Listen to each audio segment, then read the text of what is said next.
రంగు రంగు తారలన్నీ తొంగి తొంగి ఒక్కసారి చూస్తున్నా ఏంటిలా?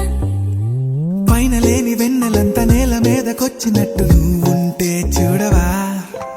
మంచువాన నన్ను ముంచనంట, వాన విల్లు మీద ఇల్లు కట్టినెవ్వరంట. ఈ లోకమంతా నిన్ను చూసినంట, ఏ దిష్టి నిన్ను తాకకుండా ఇంటిలోన దాచుకుంటా. రంగు రంగు తారలన్నీ తొంగి తొంగి ఒక్కసారి